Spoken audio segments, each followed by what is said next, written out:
día más, con la gracia del Señor, proseguimos el comentario del Catecismo de nuestra Madre, la Iglesia. Estamos en el punto 525 y 526, que tienen como título El misterio de Navidad. El programa de ayer hablábamos de los preparativos para la llegada del Señor. Hablábamos del Antiguo Testamento y del tiempo de Adviento, como preparación litúrgica para la llegada de Jesucristo. Hablemos ahora del misterio de la Navidad. Dice el punto 525. Jesús nació en la humildad de un establo, de una familia pobre. Unos sencillos pastores son los primeros testigos del acontecimiento. En esta pobreza se manifiesta la gloria del cielo. La Iglesia no se cansa de cantar la gloria de esta noche. Y aquí viene un himno litúrgico que luego vamos a rezar o a leer.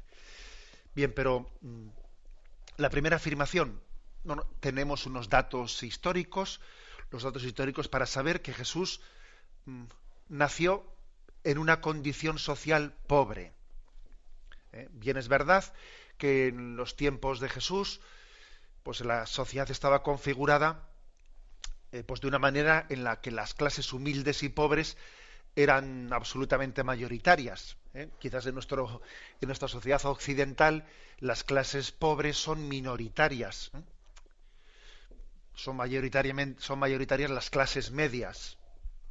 Pueden ser medias altas, medias bajas, pero digamos que en aquel tiempo las clases bajas eran mayoritarias. Bueno, sabemos que Jesús pertenecía a esa condición, por muchos indicios. El hecho de que, por ejemplo, cuando se hace la presentación de Jesús en el templo, para hacer ese signo litúrgico del rescate del primogénito que se presenta, José y María entregan en el templo 2 pichones para rescatar a su hijo primogénito, que era la costumbre de aquel tiempo. Bueno, sabemos que esos 2 pichones eran la ofrenda de las clases pobres. Las familias pudientes no entregaban 2 pichones como sabemos que allí José y María habían entregado en la presentación de Jesús en el templo, sino entregaban otras ofrendas más ricas. Es un detalle pues muy clarificador. El hecho de que Jesús diga a sus seguidores, a sus discípulos, el Hijo del Hombre no tiene dónde reclinar la cabeza. O sea, les advierte que él no tiene casa, que él duerme, que las estrellas son su techo. O sea, Jesús no tenía casa y, pues vivía de la hospitalidad, le acogían. Sabemos que Betania era un lugar para él importante, que tenía unos amigos que allí le acogían, otras veces dormía al raso.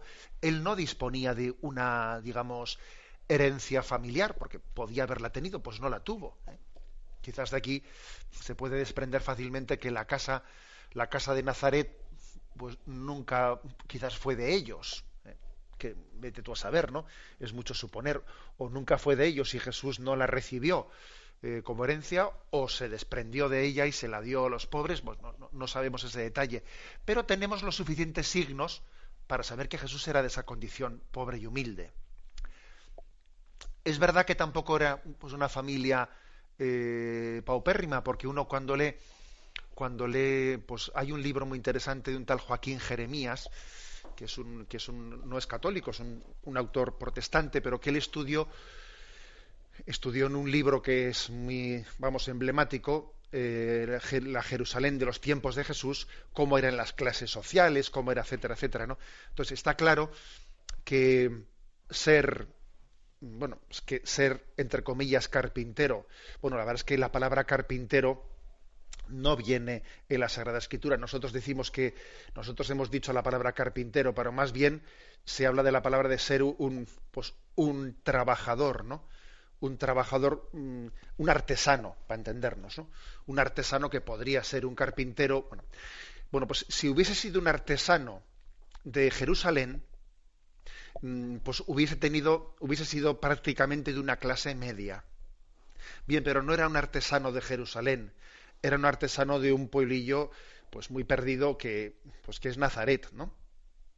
un pueblo que está perdido y que no tiene ninguna resonancia, ¿eh? Con lo cual, de los estudios históricos podemos deducir este detalle, ¿eh? El detalle de que su familia era pobre, tampoco mísera, porque ser artesano era algo, pero ser artesano de Nazaret era ser pobre, mientras que ser artesano de Jerusalén hubiese sido otra cosa. Allí se tiene más trabajo, ¿no? Y en el entorno del templo de Jerusalén los artesanos tenían mucho trabajo. Bien, esto es lo que sabemos de Jesús.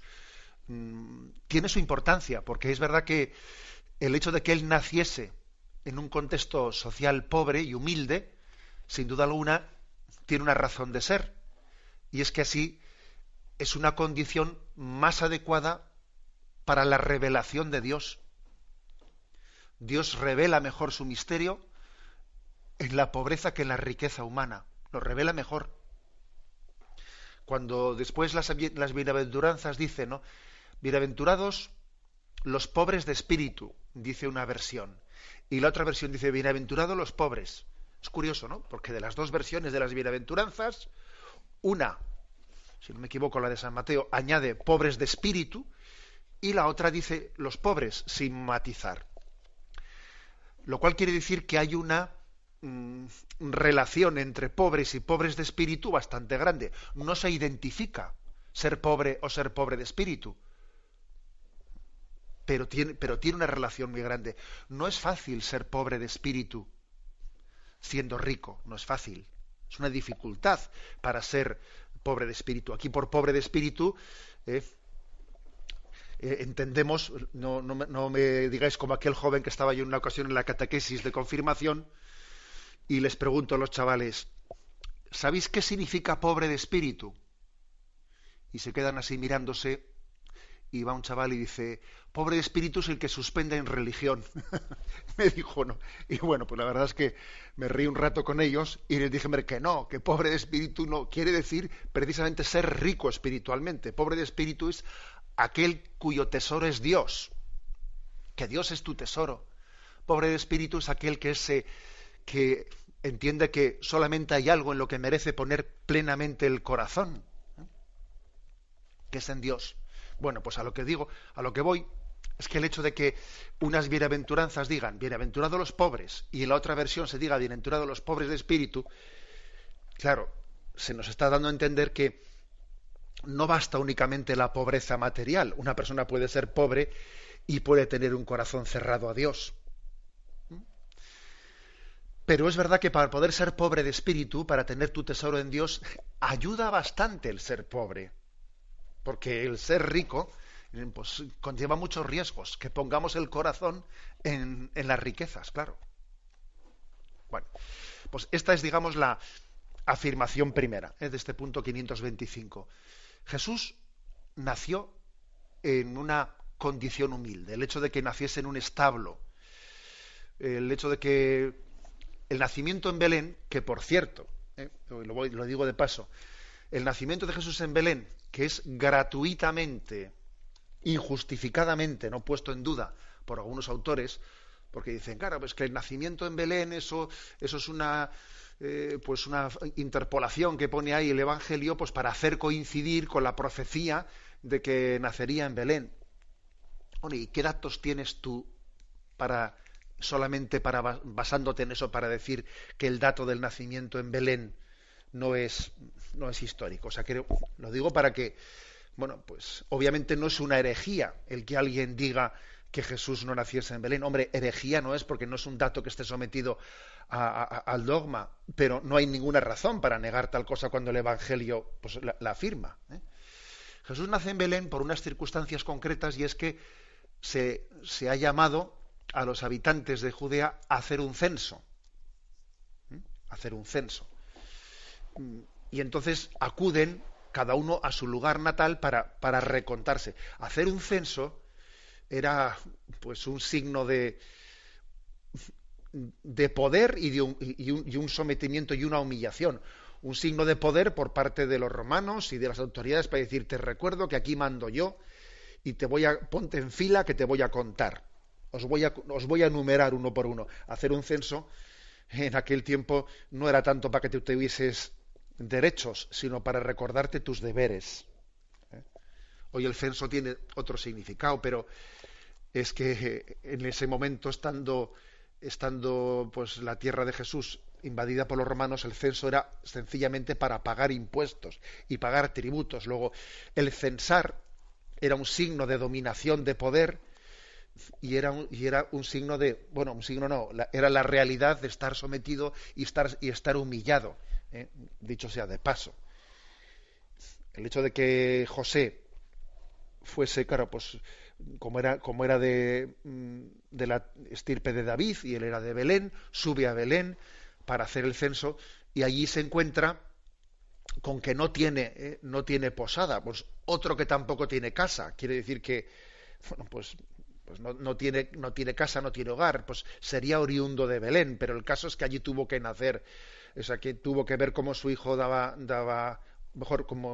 cómo su mujer daba a luz en cualquier lugar. Ni había sitio en la posada, ni tampoco parece que tuviese él una casa o un hogar, porque si no, sus familiares difícilmente le iban a dejar que su mujer pues no diese a luz allí en aquel lugar. Bueno, el caso es que a nosotros lo que nos interesa es el dato del nacimiento en una condición pobre, por parte de los evangelios. Se nos narra, por ejemplo, en Lucas capítulo 2, versículos del 6 al 7, y sucedió que mientras estaban allí, le llegó allá el tiempo del parto y dio a luz a su hijo primogénito, lo envolvió en pañales y lo acostó en un pesebre, porque no había sitio para ellos en la posada. El pesebre, pues era entonces lo que es hoy, un sitio para que coman los animales. Luego es un signo de pobreza, obviamente. Y también digamos que es curioso que Jesús se manifiesta en primer lugar a la gente pobre, porque acto seguido el Evangelio de Lucas dice cómo se anunció su nacimiento a los pastores de los cuales dice el Evangelio que vivían al raso y que guardaban sus rebaños, o sea que también dormían ni siquiera bajo techo.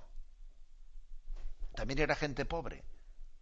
Igual que Jesús dijo más tarde, el Hijo del Hombre no tiene donde reclinar la cabeza, las estrellas son su techo. Bueno, también de los pastores se dice aquí lo mismo, que dormían al raso. O sea que es un signo que no podemos pasar así rápidamente por encima. Es un signo muy elocuente. Y este punto 525 termina con un cántico litúrgico de la Navidad, que por cierto me imagino que la mayoría pues nos resultará algo desconocido. El canto es el Kontakion de Romanos el Melódico. Este catecismo, como muchas veces os he dicho, incorpora no solo tradiciones occidentales, sino también orientales, ¿no? Entonces este autor que se llama Romanos el Melódico, que también es santo, o sea, San Romano el Melódico, es del siglo V de Siria, ni más ni menos, ¿no? Un lugar como Siria, en el que actualmente pues el Islam ha hecho tabla rasa, ¿no?, de la tradición cristiana, pero que fue profundamente cristiano. Bueno, pues este autor, pues de tradición oriental, allí en el siglo V, pues compuso muchos himnos. Es un poco como la edad de oro de los himnos bizantinos. Bueno, pues el Kontakion, dice lo siguiente de Jesús, del nacimiento de Belén. La Virgen da hoy a luz al Eterno, y la tierra ofrece una gruta al inaccesible. Los ángeles y los pastores le alaban, y los magos avanzan con la estrella, porque tú has nacido para nosotros, niño pequeño, Dios eterno. Bueno, ahí iremos, si queréis, avanzando en esta explicación, pero yo creo que de la lectura de este himno de Navidad del Kontakion, este himno de Siria del siglo V, ¿qué es lo que más se subraya? Se subraya el contraste. El contraste tan grande en que el Eterno nazca en una cueva, aquel que es inaccesible, esté tan cerca de nosotros, que el Dios eterno sea niño pequeño, etcétera. Se está especialmente, ¿no? Pues subrayando en este himno la paradoja del abajamiento del Dios eterno que supone el misterio de la Navidad. Que el Dios infinito, para quien todas las riquezas de este mundo son como calderilla, le ha parecido conveniente y adecuado revelarse en la imagen de la pobreza. La bendición de Dios Todopoderoso, Padre, Hijo y Espíritu Santo descienda sobre vosotros. Alabado sea Jesucristo.